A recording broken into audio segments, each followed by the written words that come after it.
नमस्कार मित्रांनो, या व्हिडिओमध्ये अतिवृष्टी नुकसान भरपाई 2023-24 व उर्वरित जी नुकसान भरपाई तुमच्या खात्यावर जी जमा व्हायची राहिलेली आहे त्याच्या संदर्भात एक महत्त्वाचं अपडेट हे सदरील व्हिडिओमध्ये असणार आहे। तर तुम्ही व्हिडिओला काळजीपूर्वक बघा। त्याचप्रमाणे बघा, काही शेतकऱ्यांच्या याद्या गावात ह्या आलेल्या नाहीत, प्रकाशित झालेल्या नाहीत व कुठल्या जिल्ह्यांच्या याद्या ह्या प्रकाशित झाल्यात व कधी तुमच्या गावात त्या ग्रामपंचायतीमध्ये लावण्यात येतील व जर लावण्यात आल्या नाही तर त्या कुठे भेटतील हे तुम्हाला मी सांगणार आहे। त्याचप्रमाणे तुमच्या खात्यावर रक्कम किती तारखेपर्यंत जमा होऊ शकतात ह्यांच्या संदर्भातचा व्हिडिओ हा असणार आहे। तर ह्यामध्ये आणखी महत्त्वाचे काही प्रश्न आहेत। त्याचप्रमाणे बघा, काही शेतकऱ्यांचा हा देखील प्रश्न आहे की तुम्ही म्हणताय की बाबा नांदेड व परभणी जिल्ह्यामध्ये अधिकृत याद्या आल्यात व प्रकाशित झाल्यात, ह्यांचे पुरावे देखील आम्हाला द्या।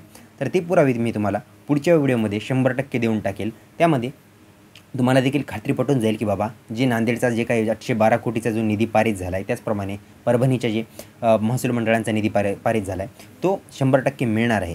तर ह्याच्या संदर्भात हा व्हिडिओ असणार आहे। त्याचप्रमाणे बघा, आणखी एक महत्त्वाचा मुद्दा सांगायचा म्हणजे व्हिडिओमध्ये कृषी सहाय्यक जे असतात तुमच्या जिल्ह्याचे, हे प्रत्येक जिल्ह्याच्या कृषी सहाय्यकाला संपर्क करून तुम्हाला अधिकृत पुराव्याच्या माध्यमातून मी किती तारखेपर्यंत खात्यावर रक्कम जमा होऊ शकते हे यांच्या संदर्भाचे आणखीन बरेच काही प्रश्न हे मी एकेकाने घेण्याचा प्रयत्न करेन। त्यामध्ये दररोज 1-2 जिल्हे असतील तर हे तुम्ही खात्री करून घ्या। सुरुवात आपण जमलं तर हिंगोली जिल्ह्यापासून त्या कृषी अधिकाऱ्यांपासून करणार आहोत। तर चला आपण व्हिडिओला सुरुवात करूया। तर बघा मित्रांनो, नांदेड असेल, परभणी असेल, हिंगोली असेल, 3 जिल्ह्यांच्या याद्या ह्या काही याद्या ह्या पारित झाल्यात व काही झाल्या नाहीत। तर यामध्ये कोणत्या जिल्ह्यांच्या कोणत्या महसूल मंडळांमध्ये झालेल्या आहेत त्यांचा मी पुढच्या व्हिडिओमध्ये उल्लेख करतो।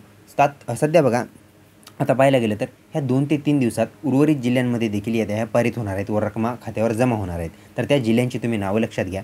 यामध्ये छत्रपती संभाजीनगर असेल, धाराशिव असेल, त्याचप्रमाणे सोलापूर असेल व पुणे विभागातले जे इतर जे महसूल मंडळ व जिल्हे आहेत त्यांच्या वाटपाला देखील सुरुवात आता लवकरच निधी प्राप्त झाला आहे व हे मंजूर होणार आहेत।